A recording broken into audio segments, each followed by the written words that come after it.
Hi plant friend, it's Min. I hope you're having a fantastic day. Today we're going to talk about this plant here, which is called a Callisia Repens Pink Panther. It's a super adorable plant. It has these pink and green leaves and they're very tiny, so it's super cute, and it has a trailing sort of growth habit, so it makes a wonderful hanging basket plant. And this plant is super easy to take care of and super easy to propagate.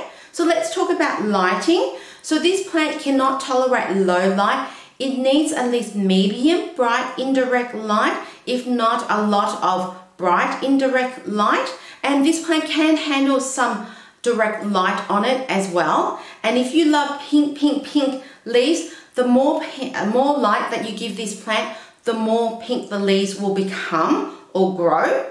And I grow my Pink Panther in two different areas in the household. One in this room here, which has a south-facing window. So this one here is a mother plant, and it basically sits on a plant shelf in the south-facing window. It receives some bright indirect light all day long, and it also receives some direct light as well. And it's coping and growing quite well.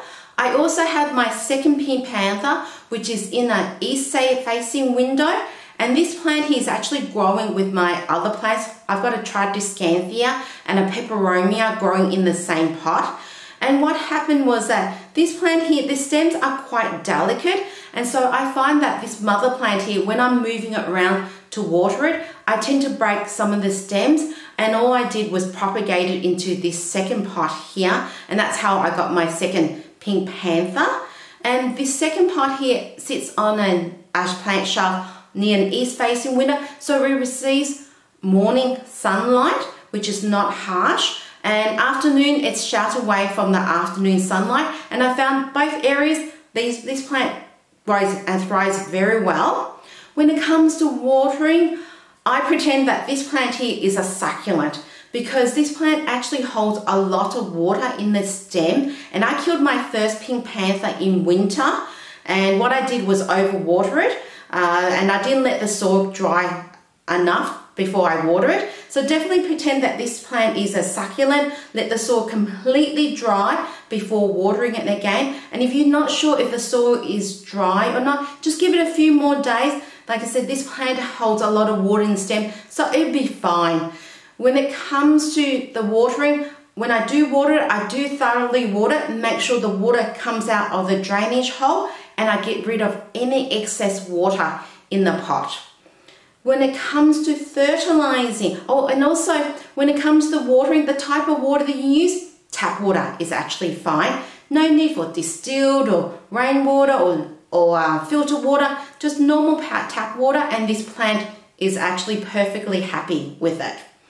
When it comes to fertilizing, if I see any of my household plants growing, I fertilize it, including this one. So I tend to fertilize this plant once a month with a product called We the Wild.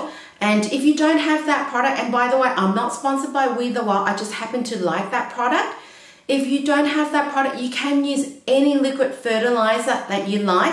Just, I would say, just reduce the concentration down to 50% of what the bottle says, because just don't want to burn the roots from over fertilizing the plant. So just reduce the concentration to 50%.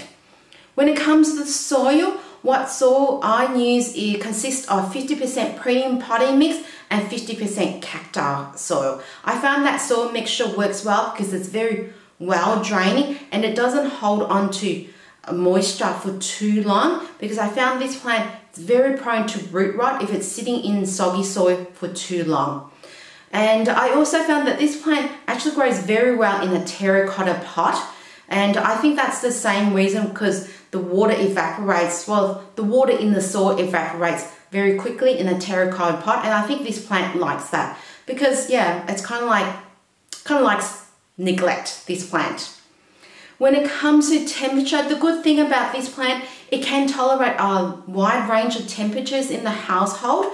So this plant is grown in Melbourne, in my house in Melbourne, and what the temperature in my household, it ranges from about 10 degrees to about 35 degrees, which is 50 Fahrenheit to about 95 Fahrenheit. So this plant can tolerate a wide range of temperatures, which makes it a very easy to care for plant. When it comes to things like humidity, no issue at all with humidity. This plant is super easy. I don't think it really cares about humidity.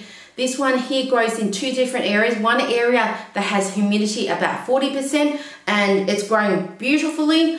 I have the other plant in my tropical plant room, and that humidity around about in that room is around about 60%. Either way, I haven't had any issue. So honestly, I don't think it makes a difference about the humidity in the household.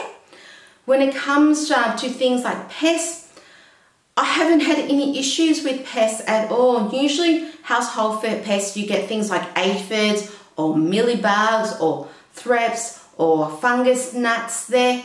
And I haven't had any issues. Maybe I've just been lucky and haven't had any problems with this plant. But I do think that this plant is very pest resistant, because usually I do have an aphid infestation somewhere in my household, and no issue, haven't seen anything on this plant at all. So that's all the care tips I have for this super cute plant. And if you have any care tips of your own, I'd love to read about it in the comments section down below. And if you did like this video, please hit the likes button, subscribe to the channel, help your planty girl out so I can create more content for your viewing. Thank you so much for joining me. I hope you enjoy the rest of your day. Have a marvelous time, and I'll catch you all next time. Bye.